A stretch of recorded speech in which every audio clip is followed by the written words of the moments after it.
Cities are a defining feature in the global economy and a hub of activity that are constantly changing and adapting. In this lecture, we will examine urban dynamics such as public policy and redevelopment. These topics are important to geography because of the ways in which cities and urban settlements are formed, where they form, and how they grow and why. Public policy has changed the way cities have developed, especially after the Great Depression. Many people lost their homes in foreclosure, and therefore the government created the Federal Housing Authority to revitalize home construction and to expand home ownership. With an FHA secured loan, the government was guaranteeing 100% repayment to the lender on a defaulted loan. Similar loan programs were also made by the VA and helped thousands of returning soldiers finance homes. However, these programs did not agree to back everyone's home loan. Instead, they adopted a rating system and used it to map and classify neighborhoods considered to be financial risks. They would selectively single out neighborhoods with insufficient qualities and grade them as high risk. This rating system became known as redlining. Redlining is the biased practice of refusing to offer home loans in neighborhoods judged to be a financial risk without considering an individual's financial qualifications. These high-risk neighborhoods tended to be occupied by minorities. At the same time, realtors also enforced segregation through the practice of blockbusting.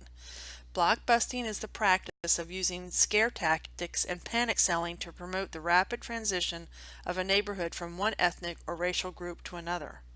Both redlining and blockbusting contributed to the white flight, the departure of whites from downtown neighborhoods to the suburbs.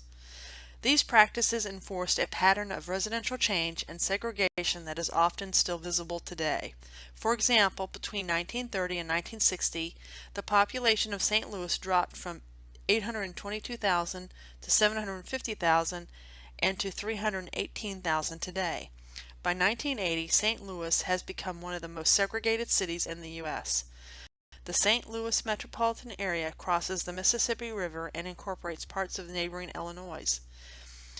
This map shows a portion of the metropolitan area centered on the city of St. Louis compared to location map.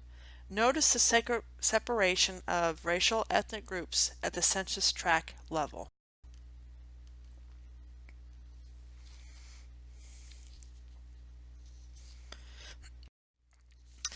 Buildings don't last forever, and by the 1940s, many tenement and apartment buildings in many inner-city residential areas were aging and physically deteriorating. To government officials, this is seen as urban blight. This then set in motion a new kind of change referred to as urban redevelopment, which is the process of renovating an area of a city, often by completely destroying dilapidated structures and rebuilding on the site.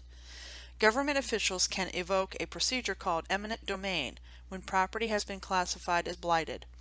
Eminent domain is the authority of a government to take private property when doing so serves the public's interest.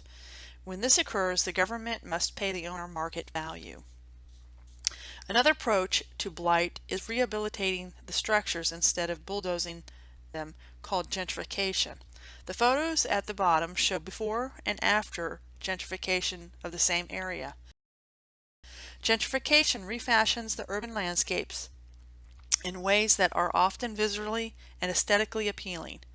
But if we only focus on landscape change, such as that shown in these photos of Bricktown, Oklahoma City, we lose sight of the fact that gentrification can result in the displacement of lower-income individuals who can no longer afford to live in the gentrified districts.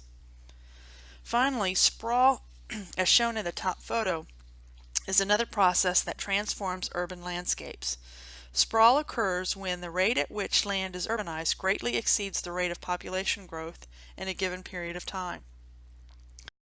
A wide variety of economic, political, social, and geographic forces contributed to sprawl. These might include such things as rising household incomes, municipal decisions on the construction of roads, population growth, and the presence of open, undeveloped land. Even divorce and the shift away from the multi-generational households can affect sprawl.